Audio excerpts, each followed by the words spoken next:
बच्चों, 5वीं कक्षा में आपका स्वागत है। आज हम एक नया पाठ सीखेंगे जिसका नाम है राष्ट्रीय प्रतीक, जो पेज नंबर 103 पर है। राष्ट्रीय प्रतीक यानी कि नेशनल सिंबल्स।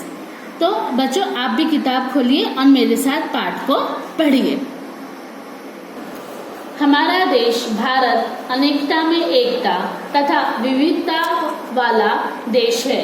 अब हमारा देश भारत अनेकता में एकता तथा विविधताओं वाला देश है। अपने देश की इन्हीं विशेषताओं को जानने और समझने के लिए आइए अपने देश को जानें।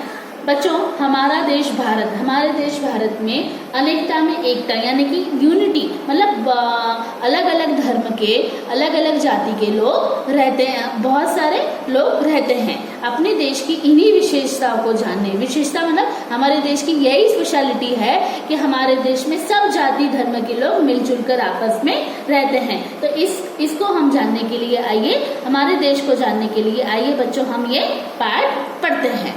यह तिरंगा है, हमारे देश का राष्ट्रीय ध्वज। तिरंगा 3 रंगों का समाहार है। ये तीनों रंग अपना विशेष महत्व रखते हैं। ये तीनों रंग प्रतीक हैं देश की शक्ति, शांति और हरियाली के।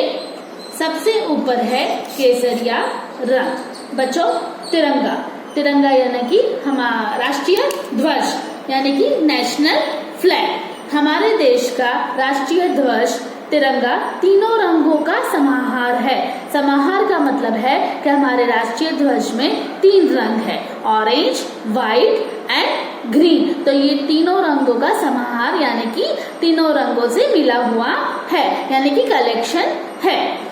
ये तीनों रंग अपना विशेष महत्व रखते हैं, मतलब यहाँ पे जो ऑरेंज, व्हाइट, ग्रीन जो तीनों रंग है अपना एक स्पेशल इम्पोर्टेंट रखते हैं। ये तीनों रंग प्रतीक है यानी कि चिन्ह, सिंबल है देश की शक्ति यानी कि देश की स्ट्रॉन्ग, ताकतवर, देश की शक्ति, स्ट्रेंथ, पावर, शांति, पीस और हरियाली यानी कि ग्रीनरी हमारी है, उसके प्रतीक है। सबसे ऊपर है केसरिया रंग यानी कि ऑरेंज रंग। ये हमें हमारे वीरों के साहस, त्याग और बलिदान की याद दिलाता है। ये जो ऑरेंज रंग है, जो केसरिया रंग है, ये हमारे वीरों यानी कि जो हमारे भारत देश के लिए, जिन्होंने हमारे भारत देश की लड़ाई के लिए अपनी जान, बलिदान बहुत सारे दिए हैं, जिन्होंने हमारे भारत देश को स्वतंत्रता दिलाने के लिए अपनी जान का बलिदान दिया है, बहुत सारी लड़ाइयों में अपनी जान गंवाई है। जो सैनिकों ने भारत देश की रक्षा कर रहे हैं, उनका साहस यानी कि बहादुरी, ब्रेवरी, त्याग, सेक्रीफाइस और बलिदान की याद दिलाता है। ये ऑरेंज रंग उसका प्रतीक है, केसरिया रंग तिरंगे के बीच में है। सफेद रंग यह प्रतीक है शांति का। तिरंगे के बीच में यानी कि सेंटर में सफेद यानी कि व्हाइट रंग होता है। ये व्हाइट रंग प्रतीक है पीस का। हमारा देश शांति तथा आपसी प्रेम में विश्वास रखता है। हमारे देश में क्या है, कई जाति के लोग आपस में मिलजुल कर प्रेम भाव से रहता है, ये एक विश्वास रखता है। ध्वज में तीसरा रंग है हरा। ध्वज में तीसरा रंग कौन सा है बच्चों? ग्रीन, हरा। यह रंग देश की हरियाली और खुशहाली का प्रतीक है। ये रंग क्या है? देश की हरियाली यानी कि चारों तरफ ग्रीनरी फैली हुई है। खुशहाली मतलब एक दूसरे से आपस में प्रेम भाव से खुश होकर रहते हैं। ये इन तीनों रंगों के बीच में सफेद पट्टी के बिल्कुल बीचों बीच एक धर्म चक्र है। धर्म चक्र का मतलब है, बीचों बीच एक धर्म चक्र है। धर्म चक्र का मतलब है न्याय, सत्य, अहिंसा।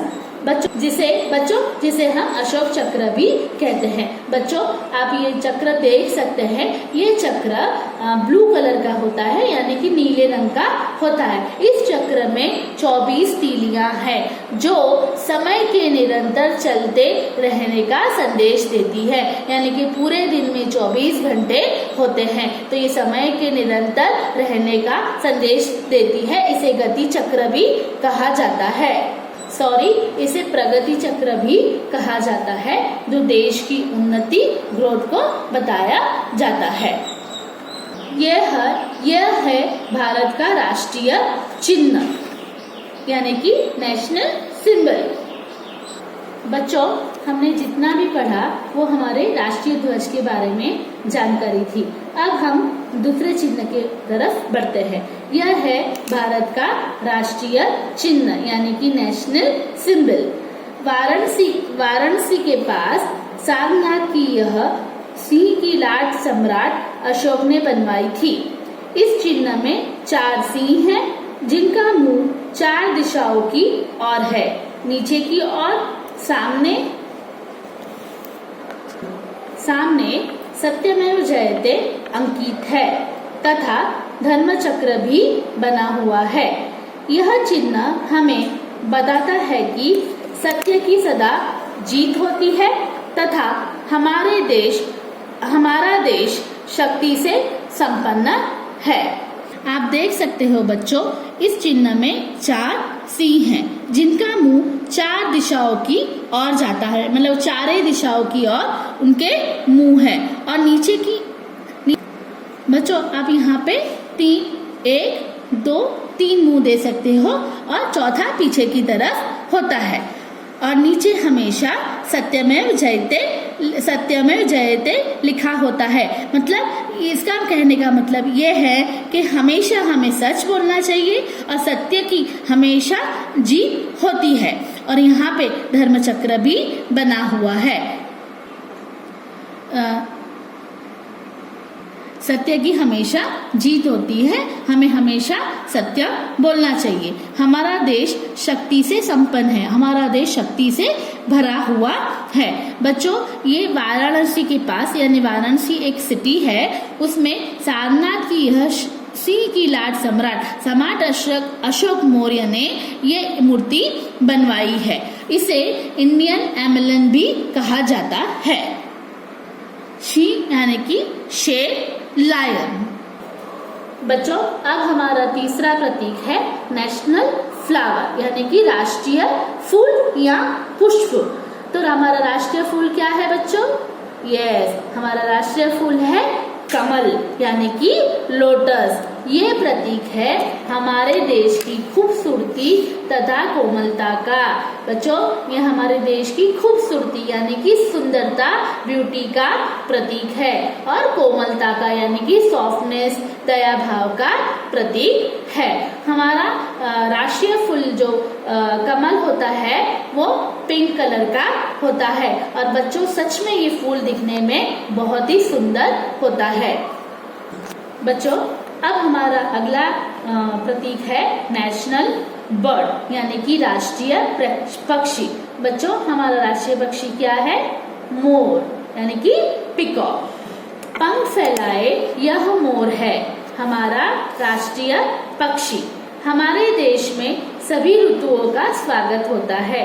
जब आकाश में बादल छाते हैं तब मोर अपने पंख फैलाकर बादलों के स्वागत में नाचता है।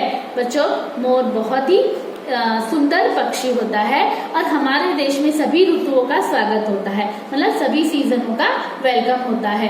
जब बारिश की सीजन आती है, वर्षा आती है, तब आकाश में बादल छाते हैं, तब मोर क्या करता है? अपने पंख फैलाकर, अपने फेदर्स को फैलाकर नृत्य करता है और बादलों के स्वागत में नाचता है। बच्चों, आप ये चित्र देख सक रहे हैं कि इस चित्र में मोर कैसे अपने सुंदर पंख फैलाकर नाच रहा है।